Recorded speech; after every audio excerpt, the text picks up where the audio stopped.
आयुर्वेद, आयु और वेद केवल इन दो शब्दों से बना हुआ है। आयु संबंधी ज्ञान जहाँ पर हो वह आयुर्वेद है। वस्तुतः आयु के से संबंधित हितकारी, अहितकारी, सुखात्मक, दुखात्मक और आयु का मान, ये 5 चीज़ें जहाँ संपूर्ण रूप से निर्दिष्ट की गई हों वो आयुर्वेद है। और आयुर्वेद शाश्वत है, अनंत है। इसमें आयुर्वेद के उन संपूर्ण विषयों का समावेश हो जाता है जिनमें स्वास्थ्य के संरक्षण से संबंधित प्रक्रियाएं हों या रोग के निवारण संबंधी प्रक्रियाएं हों। हम यदि चरक संहिता को देखें, जो कि आयुर्वेद का एक बहुत बड़ा संहिता ग्रंथ है, उसमें सबसे पहला सूत्र है दीर्घं जीवितीयम अध्यायम व्याख्यास्याम। दीर्घं जीवित मनविच्छन एक सामान्य शब्द है, सामान्य पद है, वाक्य है, जिसमें ये कहा गया है कि दीर्घ जीवन की इच्छा करने वाला करता हुआ व्यक्ति किस प्रकार की प्रक्रियाओं को करे, ये भरद्वाज के माध्यम से प्रस्तुत की गई है। भरद्वाज ने आयुर्वेद का ज्ञान इंद्र से लिया और आकर के आत्रेय इत्यादि महर्षियों को दिया। तो हम सबसे पहले आयुर्वेद में यदि किसी चीज़ को देखते हैं तो केवल स्वास्थ्य के संरक्षण की ओर दिया जाने वाला ध्यान है। और स्वास्थ्य के संरक्षण का तात्पर्य यह है कि हमारा शरीर जो चतुर्विंशति तत्वों से बना है, या आयुर्वेद इसको षड्धात्वात्मक मानता है, जिसमें 5 महाभूत और एक चेतना धातु। तो इन 5 महाभूतों से बने हुए जितने भी पदार्थ हैं उनका प्रयोग हमारे शरीर में व्यवस्थित रूप से किया जाए, इस प्रकार की व्यवस्था है। तो इसमें आयुर्वेद से संबंधित जितनी भी प्रक्रियाएं, सीधी सी बात है कि यह शरीर जो है निरंतर शीर्णन होता है, इसमें निरंतर कुछ न कुछ घटता रहता है और उस घटते रहने वाली प्रक्रिया को उसी अनुपात में बढ़ाता जाए व्यक्ति, तो वह सर्वदा स्वस्थ रहता है। और इस प्रक्रिया के लिए उसको ये 5 महाधातुओं से बने हुए, 5 महाभूतों से बने हुए जितने भी तत्व हैं उनको उसी अनुपात में ग्रहण करना पड़ता है। अब इसी अनुपात का ज्ञान कैसे होता है, तो उसके लिए आचार्य कहते हैं कि यद यद आहार जातम तु क्षीण प्रार्थयते नर। व्यक्ति में जिस जिस तत्व की कमी होती है उस तत्व की वह स्वयं प्रार्थना करता है। इसका तात्पर्य यह है कि प्रार्थना करने पर उसकी पूर्ति की जानी चाहिए। अब ये प्रार्थना करने वाली प्रक्रिया में भिन्नता है, और वो भिन्नता ये है, कुछ चीज़ें व्यक्ति को स्वयं को अनुभूत होती है, स्वयं ज्ञात कर लेता है, जैसे भूख है, प्यास है, ऐसी चीज़ें वो स्वयं ज्ञात करके उनकी पूर्ति कर लेता है। लेकिन कुछ चीज़ें होती हैं जो स्वयं संवेद्य नहीं होती, कुछ वह स्वयं नहीं जान सकता, उसको वो पर संवेद्य होती है, दूसरा व्यक्ति जानता है। और दूसरा व्यक्ति कौन? जो विशेषज्ञ हो। तो विशेषज्ञ होगा आयुर्वेदज्ञ। तो आयुर्वेदज्ञ उन चीज़ों को देखेगा कि शरीर में कौन कौन से तत्व घट रहे हैं उनकी पूर्ति करें। और ये घट रहे वाली जो प्रक्रिया है, इसके लिए एक सामान्य सिद्धांत है, और वो सामान्य सिद्धांत है दिनचर्या और ऋतुचर्या का। वर्तमान काल में अभी जो पिछला समय निकला कोरोना का काल, इस कोरोना के काल में अत्यंत कष्ट भोगे हैं प्रत्येक व्यक्ति ने, बहुत से समाज ने और व्यक्ति विशेष ने भी इसके कष्टों को भोगा है। तो उसमें एक विशेष बात उभर करके सामने आई है कि हम किस प्रकार से अपने आप को संयत और व्यवस्थित रखें ताकि आने वाली बहुत सी बीमारियों को हम आसानी से लड़ करके दूर रख सकें। चरक संहिता में इसके लिए एक पूरा अध्याय है, और उन्होंने दे रखा है कि हम किस प्रकार से शरीर में व्याधि क्षमत्व उत्पन्न कर सकते हैं। व्याधि क्षमत्व का तात्पर्य है व्याधि को सहन कर जाए, सीधा सा अर्थ यदि लें तो। और वो सीधा सा अर्थ यही है कि कोई भी होने वाली व्याधि को हमारा शरीर सबसे पहले लड़कर आज का विज्ञान भी यही मानता है, लड़ कर के वो दूर करने की बात करता है। किस प्रकार से दूर कर सकता है, ऐसे तत्व उसके शरीर में मौजूद रहने चाहिए। और उसके लिए हमारे यहाँ रस, रक्त, मांस, मेद, अस्थि, मज्जा और शुक्र, इन धातुओं को माना गया है। ये यदि पुष्ट रहते हैं, श्रेष्ठ रहते हैं, तो हम किसी भी रोग से लड़ सकते हैं। अब इसके लिए दो प्रकार की व्यवस्थाएं हैं। एक तो संपूर्ण शरीर को हम व्याधि का सहन करने जैसा बना दें, और एक किसी रोग विशेष के प्रति हम ऐसा कर लें। संपूर्ण शरीर को व्याधि के सहन करने जैसा बनाने के लिए तो हमारी दिनचर्या और ऋतुचर्या है। आपने देखा होगा अभी इन पिछले दिनों में, कोरोना के काल के बाद में, लोग कुछ कुछ अपने आप को व्यवस्थित करते जा रहे हैं। कारण क्या है? भारतवर्ष एक ऐसा देश है, इसमें हजारों वर्षों से लोग अपनी दिनचर्या को व्यवस्थित रखते आए हैं। हम सोम, सूर्य और वायु, इन तीन को साक्षी मान करके संपूर्ण प्रक्रियाएं करते हैं। सोम है चंद्रमा और सूर्य है, तो सूर्य की साक्षी के साथ हम अपने कार्यों को प्रारंभ करते हैं। बल्कि यूँ कहें कि ब्राह्म मुहूर्त जो सूर्य के उदय से लगभग 1.5 घंटे पहले का कार्य है, वहाँ हम अपने आप को शय्या त्याग करने के लिए तैयार करके और अपनी संपूर्ण प्रक्रियाएं प्रारंभ करते हैं। और इसके बाद सूर्यास्त के लगभग 1.5 से 3 घंटे के बाद शयन करने की प्रक्रिया प्रारंभ हो जाया करती थी। ये प्राचीन काल है। प्राचीन काल का तात्पर्य बहुत पुरानी बात नहीं कह रहा मैं, आज के 70-80 साल पहले तक भी यही परंपरा थी, यही प्रक्रिया थी। अब ज्यों-ज्यों विभिन्न प्रकार के उपकरणों और साधनों का आविष्कार होता जा रहा है, व्यक्ति अनियंत्रित होता जा रहा है। अनियंत्रित का तात्पर्य ये है कि वो अपने आप पर नियंत्रण नहीं रख पा रहा। हम विलंब से उठते हैं, विलंब से सोते हैं, कब खाते हैं, कब पीते हैं, इसका कोई नियत समय नहीं रहता। इसलिए हमारे यहाँ दिनचर्या और ऋतुचर्या 2 प्रकार से जो विभक्त की गई है, उसका एक क्रम बना दिया गया है कि सबसे पहले आप ब्राह्म मुहूर्त में उठें। अब ब्राह्म मुहूर्त का मतलब है उसके बाद भी उठ सकता है व्यक्ति थोड़ा, लेकिन वो बहुत अच्छा नहीं माना जाता। उठने के बाद सबसे पहला कार्य जो है, हम अपने ईश्वर का स्मरण करते हैं। ईश्वर का स्मरण करने का तात्पर्य यही है कि हम अपने आप को व्यवस्थित करते हैं आज के दिन के लिए कि अब हमको किस प्रकार की प्रक्रियाएं प्रारंभ करनी है, हमने कल क्या किया, आज हम क्या कर सकते हैं। ये सोचने का मुश्किल से बहुत थोड़े 2 मिनट 4 मिनट का समय मिलता है। अपने आप को व्यक्ति व्यवस्थित करता है, और ये इस बात का संकेत भी है कि शैया को तत्काल त्याग करके खड़ा व्यक्ति को नहीं होना चाहिए। कम से कम अपने आप को संयत करके 2-3 मिनट 4 मिनट का समय लगाना चाहिए। उसके बाद वह सोच इत्यादि से निवृत्त हो। फिर जितनी भी प्रक्रियाएं हमारी सोच से संबंधित है, शुद्धि से संबंधित है, उनको करना चाहिए। मलमूत्र के त्याग के बाद में मंजन करना चाहिए। अब मंजन की प्रक्रिया में भी देखिए अंतर आ गया। प्राचीन काल में विभिन्न प्रकार के वृक्षों के अलग अलग तरह के मंजन हुआ करते थे। अब आज दूसरी प्रकार के मंजन, दंत शुद्धि करने की प्रक्रियाएं चालू हो गई।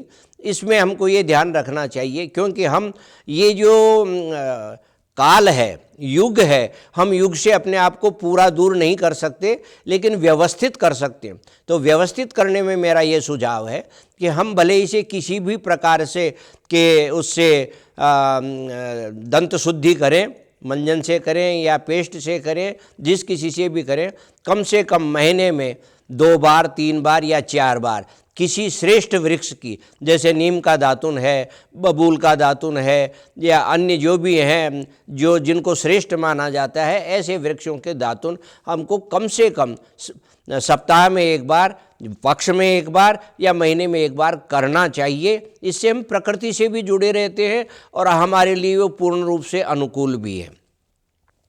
गंडूस की प्रक्रिया है, कुल्ले करने की प्रक्रिया। अब कुल्ले करने की प्रक्रिया भी साधारण हो गई। आयुर्वेद में तो एक विशेष प्रकार के अनेक तरह के निर्देश हैं कि अनेक प्रकार की औषधियों से हमको कुल्ले करने चाहिए। औषधियाँ नहीं भी हम करें तो हम सीधा सा है, जैसे नीम के पत्ते हैं, उनको उबाल करके हमको उनसे कुल्ले करने चाहिए। ये आपकी जाती है उससे, उसके पत्तों से, चमेली के पत्ते जिसको कहते हैं, चमेली के पत्ते चबा करके उनसे भी हम करें तो दांत हमारे सुरक्षित रहते। हर चीज़ पर ध्यान दिया गया है। तो ऐसा करने के बाद व्यक्ति फिर अब सभी लोग इस ओर ध्यान देते ही नहीं है। अभ्यंग कोई नहीं करता, बहुत कम लोग करते हैं। मसाज के नाम से हर व्यक्ति जानता है, लेकिन मसाज एक अलग प्रक्रिया है और अभ्यंग एक अलग प्रक्रिया। अभ्यंग व्यक्ति को स्वयं को अपने शरीर पर तेल की मालिश करनी चाहिए, जहाँ तक हो सके खुद करे। खुद करने से कई लाभ होते हैं। एक तो उसको स्वयं को व्यायाम होता है, उसके योग आसन की विभिन्न प्रक्रियाएं होती हैं, उसके अंग खुलते हैं, तो ये भी करना चाहिए। और ये करने के बाद, अभ्यंग करने के बाद उबटन, अब उपटन सब भूल गए, नए तरीका, ये साबुन है, ये उपटन का स्वरूप आ गया। जबकि उपटन के लिए बेसन है, जौ का आटा है, जो हमारे परंपरागत, मैं नहीं बता रहा अलग से, हमारे जो परंपरागत आज के 30 वर्ष 40 वर्ष पहले तक चल रहे थे, उनका हमको प्रयोग करना चाहिए। और उन उपटन इत्यादि के करने के बाद स्नान करना चाहिए। और स्नान करने के बाद ध्यान मनन जो भी करें, और फिर सूर्य की पूजा करना जरूरी है। हम भले ही किसी भी धर्म को मानने वाले व्यक्ति हों, हमको सूर्य की साक्षी से अपना संपूर्ण कार्य प्रारंभ करना होता है। इसलिए सनातन धर्म में तो ये व्यवस्था है कि हम सूर्य को अर्घ्य दें। और अर्घ्य देने का तात्पर्य है हम कम से कम 5 मिनट तक सूर्य से अपने आप को संपर्क में रखें। और यही बात आधुनिक वैज्ञानिक भी, आधुनिक चिकित्सक भी, आधुनिक जो शरीर शास्त्री हैं, वे भी कहते हैं कि आप कम से कम 5 मिनट तक धूप को अपने शरीर को लगने दें। उससे ये जो विटामिन डी है उसकी पूर्ति हो जाती है। अब आज ऐसी संस्कृति होगी कि बड़े बड़े कॉम्प्लेक्स में या इनमें व्यक्ति रहते हैं, उनको धूप नसीब ही नहीं होती है। तो धूप तो हमको लेना चाहिए, हमारी दिनचर्या के अंदर उसको समाहित कर लें, जोड़ लें। अलग से हमें मिले कि नहीं मिले, पर ये निश्चित कर लें कि हम 5 मिनट सूर्य के संपर्क में निश्चित रूप से रहेंगे। ये करने के बाद 2 तरह की बातें हैं कि भोजन जो है सबसे महत्वपूर्ण है व्यक्ति के लिए। और भोजन के लिए प्राचीन काल में भी जो श्रमिक या कार्य करने वाले लोग थे उनका अलग प्रकार का था, और दूसरे लोग जो कार्य करने वाले हैं उनका अलग प्रकार के भोजन की व्यवस्था थी। कुछ लोग 2 बार भोजन तब भी किया करते थे, आज भी 2 बार करते हैं। कुछ लोग 3 बार भोजन करते हैं। लेकिन 2 बार और 3 बार भोजन करने की प्रक्रिया को उसी प्रकार से बांट लेना चाहिए कि हम अपना शरीर को जितनी आवश्यकता है उससे अधिक नहीं लें। इसके अतिरिक्त एक बात और ध्यान में रखें, एक भोजन के बाद दूसरा भोजन 3 घंटे पहले नहीं करना चाहिए। वर्तमान में ये बहुत कमी आ गई है कि हम भोजन को भोजन की तरह नहीं लेते, उसको चाहे जब चाहे जिस समय है जो व्यक्ति ग्रहण कर लेता है, उससे हमारी अग्नि पर विपरीत प्रभाव पड़ता है। तो ये एक सामान्य प्रक्रिया है दिनचर्या की। उसके बाद हमको जो भी अपने कर्म करने हैं करें, और उन कर्म को करते हुए सायंकालीन व्यवस्थाओं को देखते हुए सूर्य की साक्षी में ही भोजन करते हुए, अब भोजन बहुत विलम्ब से करने लग गए हैं लोग, और ये जो उपकरण आए हैं लैपटॉप और आपका मोबाइल, इन मोबाइल के कारण व्यक्ति अपने आप को भूलता जा रहा है। इनका उपयोग भी करना चाहिए, लेकिन संयत और नियत तरीके से इनका प्रयोग हो तो ज़्यादा ठीक है। और उसके बाद सायंकालीन भोजन करने के कम से कम 3 घंटे के बाद, 3 घंटे तक व्यक्ति नहीं सोवे, उसके बाद शयन करना चाहिए। ऐसा करने पर केवल मुश्किल से 1 या 2 मिनट में व्यक्ति को निद्रा आ सकती है, वो यदि अपने संपूर्ण प्रक्रियाओं को करे। कहने का तात्पर्य यह है कि पूरे दिन व्यक्ति अपने शरीर और मन उससे उतना श्रम करवावे जितना श्रम उसको कर सकते हैं। अब क्या खाए और क्या नहीं खाए ये भी देखना चाहिए। देखिए, बहुत सी बातें व्यक्ति ये सोचते हैं कि हम घरेलू उपचार से बहुत सी रोगों को ठीक कर सकते हैं। हमारा तो जो भारतीय खान पान है वो घरेलू उपचार ही है। हमारी रसोई में जितने भी मसाले हैं, हल्दी है या नमक है, लौंग है, दालचीनी है, इलायची है, ये जायफल है, जावित्री है, जिनका हम यथा समय प्रयोग करते हैं। किस किस चीज़ में कौन कौन सी चीज़ का प्रयोग करते हैं, राई है, जीरा है, हम करते क्या हैं? कौन से द्रव्य के साथ कौन सी चीज़ का प्रयोग करना चाहिए, हींग का छौंक किस में दिया जाना चाहिए, राई का किस में दिया जाना चाहिए, मूली की सब्जी यदि हम बना रहे हैं तो उसमें अजवाइन का छौंक क्यों दिया जाना चाहिए, ये हमारी परंपराओं में है। भारतीय आयुर्वेद के जो विशेषज्ञ हैं उन्होंने उनमें एक विशेषता रही है, उन्होंने बहुत सी बातों को जो हमारे शरीर के लिए हितकारी है उसको धर्म के साथ जोड़ दिया। धर्म के साथ जोड़ना अच्छा भी है, कारण भी है, पर्यावरण से भी हम जुड़े रहते हैं, मानसिक रूप से भी हम संतुष्ट रहते हैं, और इसके अतिरिक्त हमारा शरीर भी उन संपूर्ण तत्वों को व्यवस्थित रूप से प्राप्त कर लेता है जिनको उस रूप में करना चाहिए। कौन से ऋतु में कौन सी चीज़ें खानी चाहिए ये इसी के साथ साथ है। दिनचर्या के साथ साथ हमारी ऋतुचर्या है, और ऋतुचर्या क्या है कि जो चीज़ हमने एक दिन के लिए निश्चित कर रखी है, खाना पीना जिस तरह का भी है वो सब ऋतुओं में एक जैसा नहीं हो सकता, अलग अलग ऋतुओं में अलग अलग प्रकार का है। सर्दी के दिन हैं तो हमको कुछ उष्ण पदार्थ लेने पड़ते हैं, गर्मी के दिन हैं तो कुछ हमको ठंडे पदार्थ लेने पड़ते हैं, पेय पदार्थ अधिक लेने पड़ते हैं। ये ऐसी व्यवस्थाएं परंपरागत रूप से चली आ रही। तो जो परंपरागत रूप से चली आ रही ये व्यवस्थाएं आयुर्वेद से जुड़ी हुई हैं, आयुर्वेद से अतिरिक्त नहीं है। उन चीज़ों को हम किस प्रकार से प्रयुक्त करें, कौन सा त्योहार जो आने पर हम किस प्रकार का पकवान ले रहे हैं, ये हमारे यहाँ की सांस्कृतिक परंपरा में है। और ये सांस्कृतिक परंपराएं हमको इस बात के लिए तैयार करती हैं कि आपका शरीर इन चीज़ों को इस प्रकार से आसानी से पचा सकता है। कुछ मिथ्या धारणाएं भी हैं, जैसे अब नवीन, मैं आहार पर पहले पूरा ध्यान दूंगा इस विषय पर, कि अब नवीन जो आविष्कार हो रहे हैं कहीं ना कहीं उनमें ये बातें आती जा रही हैं कि जैसे 30 वर्ष की उम्र होने के बाद लगभग व्यक्ति को घी कम कर देना चाहिए, घी नहीं खाना चाहिए। हमने हमारे बुजुर्गों को देखा है, आज भी देखते हैं, जो बुजुर्ग लोग हैं और पर्याप्त श्रम करते हैं वो पर्याप्त घृत का प्रयोग करते हैं। ये भगवान श्री कृष्ण का देश है, यहाँ मक्खन और घी दूध दही इनका तो पर्याप्त प्रयोग करना ही चाहिए, लेकिन इसके लिए एक आवश्यक है, जितना आप लें उतना आपको पचाना आवश्यक है। आप घी इसलिए बंद कर रहे हैं कि जितना आप घी लेते हैं उस घी को पचाने जितना आप शारीरिक श्रम नहीं कर पाते, और शारीरिक श्रम यदि नहीं करते हैं तो वो आपको निश्चित रूप से हानि करेगा। दूसरी एक बात और भी, कहीं से भी कोई भी आविष्कार पश्चिमी देशों से होके आता है और उसको हम यहाँ अपने लागू करने लग जाते हैं। वहाँ की संस्कृति, वहाँ का रहन सहन, वहाँ का वातावरण अलग है, हमारे यहाँ का अलग प्रकार का है। हमारे यहाँ की जो प्रकृति है वो हमको एक विशिष्ट प्रकार की सुविधाएं देती हैं, और वो सुविधाएं ये देती हैं कि जैसे आयुर्वेद तो 6 ऋतुएं मानता है, लेकिन हम इनको 3 या 4 ऋतु मान करके भी अभी काल का विभाजन करें तो हमको स्पष्टतः प्रतीति होती है कि किस प्रकार से सर्दी, गर्मी और बरसात हमको प्रभावित करती हैं। और वो जो हमको प्रभावित करती हैं केवल हमको ही नहीं करती बल्कि हमारे संपूर्ण वातावरण को प्रभावित करती हैं। और प्रकृति हमारी इतनी संरक्षिका है, हमारा इतना ध्यान रखती है कि वो हर ऋतु में उस पदार्थ को हमको देने का प्रयास करती है जिस पदार्थ को लेने से हम उस ऋतु में अधिक स्वस्थ रह सकते हों। जैसे अब बाजरा अभी अक्टूबर के महीने में हमको फसल मिल करके तैयार होती है इसकी, तो अक्टूबर में मिलने वाले अन्न का प्रयोग सामान्यतया हम कब करेंगे? नवंबर, दिसंबर, जनवरी, फरवरी और मार्च। तब तक हमारा जो गेहूँ की दूसरी फसल आने लग जाएगी।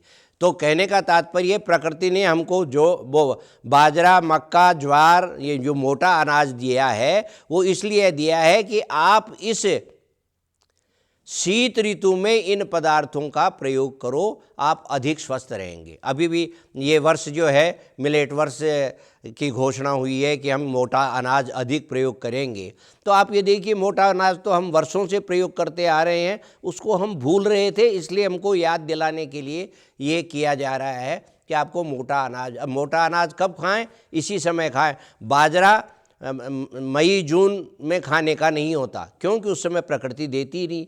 सेव कब होती है, मूली कब उत्पन्न होती है, गाजर कब होती है, मटर कब होते हैं, जितने भी प्रकृति का हमको पदार्थ देती है वो सारे के सारे उसी ऋतु में प्रयोग करने योग्य होते हैं। अब गड़बड़ क्या होने लग गई कि नवीन आविष्कृततम उपायों के कारण, उपकरणों के कारण हम चीज़ों को अधिक समय तक, लंबे समय तक सुरक्षित और संरक्षित रख लेते हैं। इसका प्रयोग भी बिना ऋतु के करते हैं।